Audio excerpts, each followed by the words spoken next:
What's up, y'all? Today we're gonna be making chicken parmesan over seafood pasta. Here's the video. Let's get to it. So, now what we're gonna be doing is we're gonna first chop up our vegetables. So we're gonna chop up our bell pepper. And one thing that I didn't do that you should do is put down a wet paper towel under your cutting board, and it won't move. It won't move. It'll stay strong and sturdy like a good woman. Strong and sturdy. Choppity chop chop, choppity chop chop. Go ahead and chop that thing up. You want to hold your knife just like that. Do your knuckles just like that. Easy, so you don't chop your fingers off and have to be calling 911. And they're going to be talking about you in the group chat because they were like, dang, he had blood all up in the stuff. But you know what? You'll be all right. So I didn't show me cutting up the onions, but mise en place. You know what I'm talking about?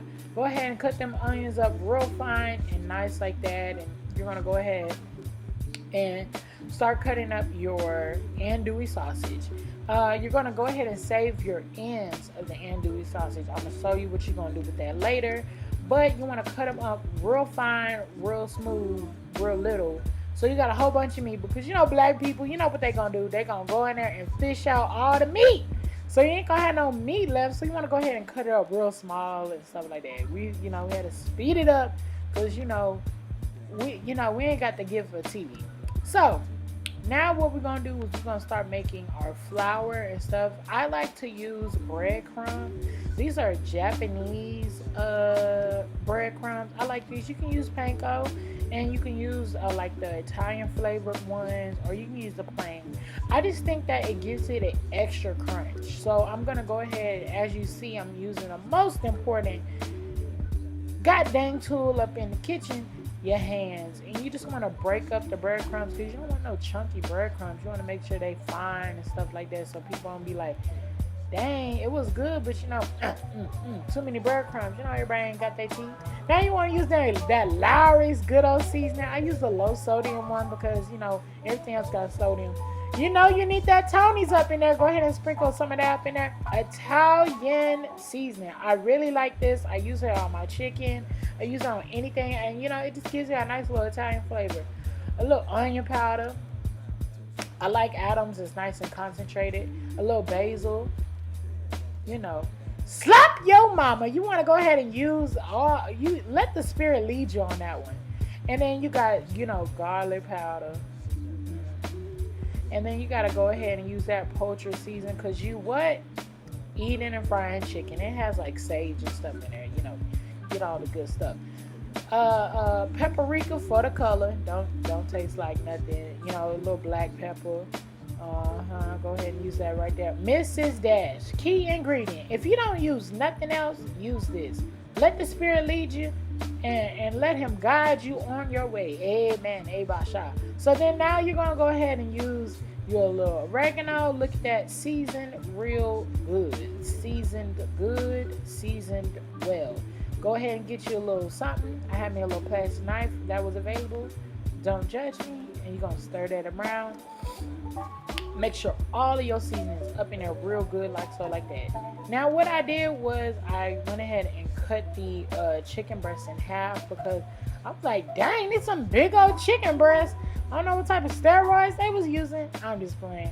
It was just a big chicken breast. So I went ahead and I cut it in half. I'm going to poke holes in it. I don't really know why I poke holes. This is just something my grandmother did.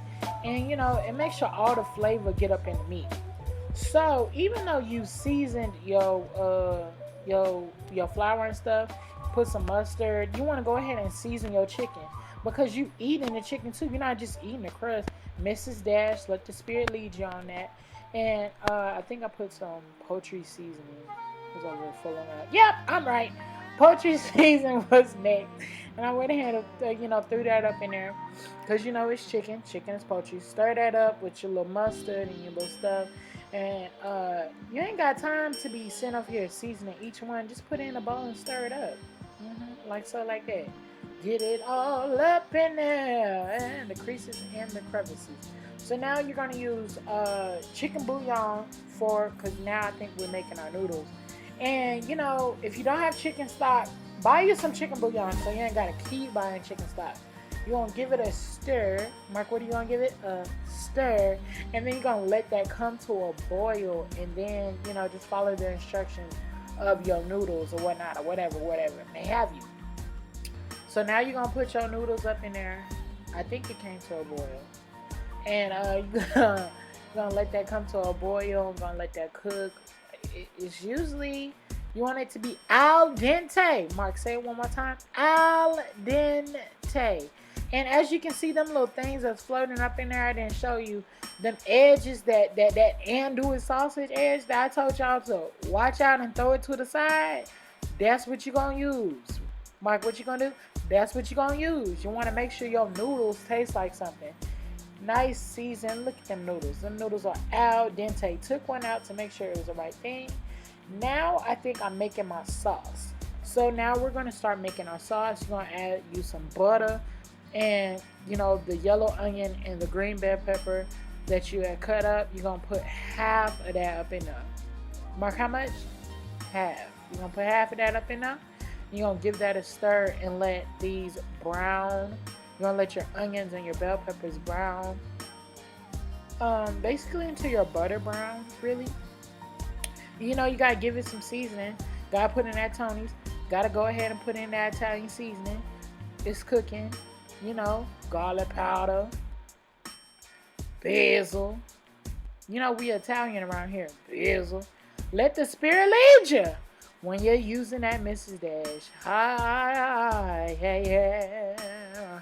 I'm giving it a stir, stir, stir. Stir it all around. And you're going to go ahead and add your lemon. Just a little more. Just a little more. Like so, like that. You're going to give it a stir. Mark, one more time. A stir. Now you're going to use a bottle and a half. Now, if you don't know how to open up these bottles of like sauce or whatnot or whatever, all you got to do is shake it up and hit the bottom real hard. And the top will come right off. You ain't got to call your man or nothing. Shake it up. Hit the bottom of the bottle. And that sauce bottle will, you know, stay good. And you know what? Don't throw that away.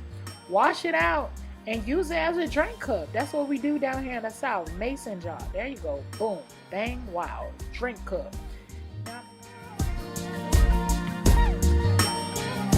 I think 3 eggs, if I'm not mistaken. Boom. 3. And I use the most important kitchen tool, your hand. And the buttermilk and the eggs is just to coat the chicken. And it's just going to make sure the chicken has a wonderful, Mark, one more time, wonderful coating on the chicken. And it's just going to just be so good. Look at that, Larry. Look at that. It may not smell too hot, but it's going to taste real good. Now you're going to put a little skin on that chicken. Look at that knife still up in there. I be noticing stuff like that. We breaded all the chicken. Now we're going to fry the chicken. Black people, how we test the oil? Black people, how we test the oil? You throw a little flour up in there to see if it's ready. And if it pop you like your mama did when you was sitting on the front row of church because you was acting up, that mean it ready. So go ahead and throw that chicken up in there. You're going to do, I like to do each side for like 3-4 minutes. Look at that. It's a nice, it's starting to get golden brown. You can deep fry, but you know, I just love pan frying. And I went ahead and, you know, did all the chicken. And now what we're going to start doing is messing around with the sausage. There was that other end right there in the middle. I was looking for it. I only had 3. Like, where's the other one? There it is right there in the pan. That's all right. So now you're going to add the leftover green bell pepper and yellow onion to the sausage. And this is where the seafood comes in. You're going to let these brown. You're going to put a little butter in there. Once it starts to brown, you're going to cook your shrimp. Do not cook your shrimp right away. Shrimp cooks extremely fast and you don't want it to get too rubbery. So you're going to cook it once the sausage gets brown and you're just going to coat it. Just going to coat it with that butter and that sausage juice. Now you're going to throw that up in your sauce. You can use Alfredo sauce if you want to, but I don't really like white sauces. So I really like the marinara sauce, and you know, it just goes with chicken parmesan. And you put the little marinara on there, bake it at 350 degrees, and then a couple of minutes later, all of the ingredients will be in the description box. Boom, look at this. Look at that. Noodles, all the instructions gonna be in the description box. All of them. Boom, lay that on top. You know, Instagram purposes, get your little food grass. I know what food grass is, parsley. You're gonna sprinkle on that like so, like that. Look at that right there. Yes, sir. That's all good. Get up real close. Ooh, look at that. It was so good. That marinara cheese on top. Please follow me, Mark2L Nice, on all platforms, Instagram, Twitter, and Snap. Bye.